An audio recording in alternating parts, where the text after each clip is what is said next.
맥킨지 글로벌 인스티튜트에서 아주 흥미로운 보고서를 냈는데요. 오늘 이걸 바탕으로 지금 세계 경제가 처하는 거대한 불균형 문제를 한번 깊게 들여다보려고 합니다. 자, 그럼 한번 시작해 볼까요? 600조 달러. 와, 정말 어마어마한 숫자죠? 이게 2025년 초 기준으로 전 세계의 총자산 규모라고 합니다. 역사상 최고치예요. 이 엄청난 숫자가 바로 지금 우리의 부를 보여주는 거죠. 근데요, 여기서 우리가 한번 질문을 던져봐야 합니다. 이 막대한 부, 과연 이게 진짜 우리 거라고 할 수 있을까요? 아니면 언제 터질지 모르는 거대한 거품일 뿐일까요? 보고서가 내린 핵심 진단은 바로 이겁니다.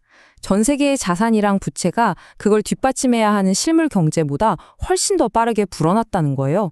여기서부터 균형이 깨지기 시작한 거죠.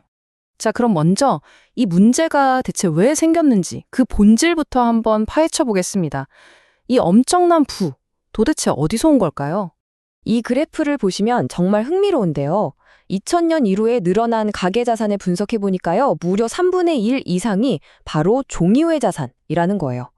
이게 무슨 뜻이냐면 우리가 열심히 일해서 공장을 짓고 기술을 개발해서 번 돈이 아니라 그냥 자산 가격이 오르면서 장부상으로만 늘어난 돈이라는 거죠. 실물 성장은 뭐랄까 튼튼한 뿌리를 내리는 나무 같은 거예요. 경제의 기초 체력을 키우는 거죠. 그런데 이 종이위 자산은 맞아요. 카드집 같은 겁니다. 지난 수십 년 동안 저금리가 계속되면서 자산 가격이 막 오르니까 우리가 다 부자가 된 것 같은 기분이 들었잖아요. 하지만 사실은 그게 경제 전체에 엄청난 위험과 불안정성을 더하고 있었던 겁니다. 자, 그럼 이 불균형이 전 세계적으로 얼마나 심각한지 한번 들여다볼 텐데요. 이걸 제대로 보려면 특별한 도구가 필요합니다. 바로 글로벌 대차 대조표라는 거죠. 글로벌 대차 대조표. 말이 좀 어렵죠? 쉽게 말해서 전 세계의 가계부를 펼쳐보는 거라고 생각하시면 돼요.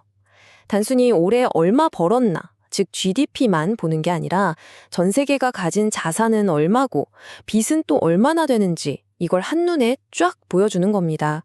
이걸 보면요, 겉으로는 잘 안 보이던 경제의 진짜 건강 상태, 또 숨겨진 위험 같은 것들이 드러나게 되죠. 보고서에 바로 이 문구가 나오는데요. 이게 지금 우리가 왜 이 대차대조표를 봐야 하는지 아주 정확하게 짚어주고 있는 거죠. 현재 상황을 제대로 이해하려면 이 관점이 정말 필수적이라는 겁니다. 자, 이제부터가 진짜 중요합니다. 우리는 지금 아주 중요한 갈림길에 서 있어요. 보고서는 앞으로 세계 경제가 나아갈 수 있는 길을 크게 4가지의 시나리오로 나누어서 보여줍니다. 이 4가지 길은요, 각각 완전히 다른 미래를 그리고 있어요.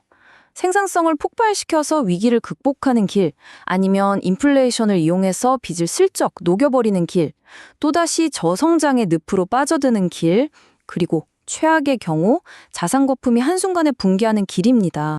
자, 그럼 가장 좋은 시나리오부터 한번 볼까요? 바로 생산성 가속화 시나리오입니다. 이건 혁신과 투자를 통해서 경제라는 파이 자체를 키워서 이 불균형 문제를 정면으로 돌파하는 방법이죠. 만약에 이 시나리오대로 간다면 어떻게 될까요? 미국을 예로 들면 2033년까지 한 사람당 자산이 무려 6만 5천 달러나 늘어나고요. 경제는 매년 3.3%라는 아주 강력한 성장을 하게 됩니다. 이건 모두에게 좋은 그야말로 윈윈 시나리오죠. 자, 이번엔 가장 피하고 싶은 최악의 시나리오입니다. 바로 대차대조표 리셋인데요. 이건 1990년대 일본의 잃어버린 10년을 생각하시면 돼요. 자산 거품이 꺼지면서 모든 게 한순간에 무너지는 그런 상황입니다. 그 결과는 정말 끔찍합니다. 미국인 한 사람당 자산이 무려 9만 5천 달러가 그냥 사라지는 거고요. 경제는 수년 동안 1%대 성장률에 갇히게 됩니다. 개인의 지갑도 나라 경제도 동시에 망가지는 최악의 상황인 거죠. 그럼 나머지 2 길은 어떨까요? 먼저 인플레이션 지속 시나리오. 이건 물가를 계속 올려서 빚의 실질적인 부담을 줄이는 방법이에요. 빚이 줄어드는 건 좋죠. 근데 문제는 이건 우리 월급이나 저축의 가치도 함께 갉아먹는다는 거예요. 결국 우리 주머니 사정은 더 나빠지는 거죠. 다른 하나는 과거 시대로 회귀하는 건데요. 다시 저금리 시대로 돌아가서 자산 가격은 계속 오르게 두는 거예요. 장부상으로는 부자가 되는 것 같지만 실물 경제는 그대로니까. 이건 문제를 해결하는 게 아니라 그냥 폭탄 돌리게 하는 거나 마찬가지죠.